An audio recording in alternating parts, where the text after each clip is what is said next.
Welcome back to Design Huddle. Today we're going to be talking about UX best practices for travel websites. We have a ton of tips, some things that we've learned from working with travel companies. So we'll share some of the best practices so you can enhance the usability of yours. All right, so let's start from the top. Mustafa, how are you? Oh, how you doing, man? Long time no see. Yeah, all good. Has it really been that long? Yeah, it's been a minute. But we are both just complaining about allergies. So if I sound insanely nasally, that's why. And if I sound insanely nasally, it's just because that's how I sound.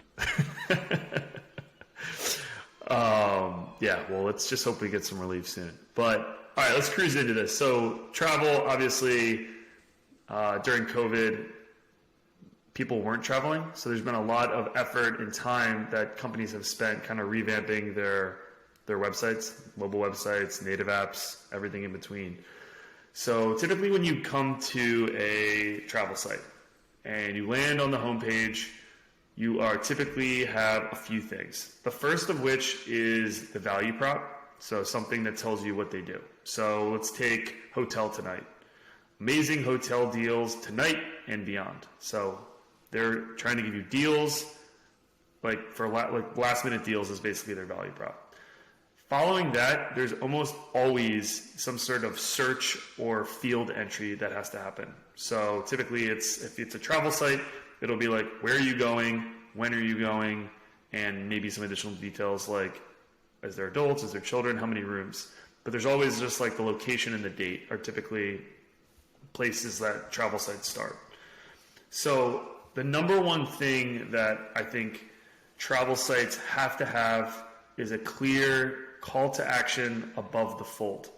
So typically, like if it's a flights, it would be find flights, find hotels, some sort of action verb that websites need to do.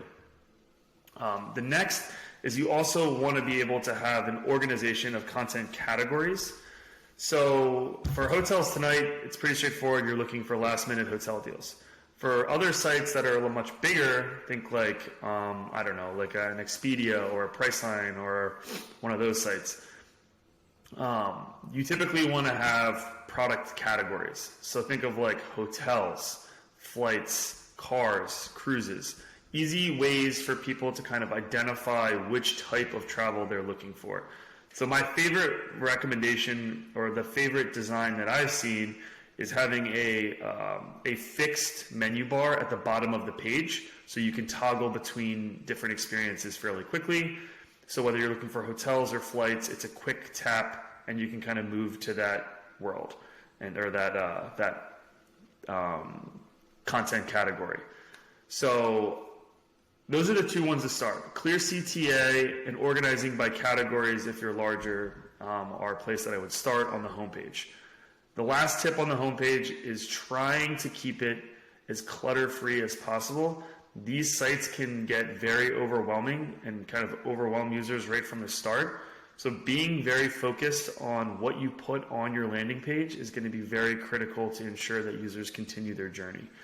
One other small tip is adding an additional value prop where you could say like, you know, you get 10% off today, or members get X% off, or there's 24-hour flash deals. Like travel people tend to, are always kind of looking for deals. So having a value prop fixed or somewhere on the page can help them continue along to start their journey.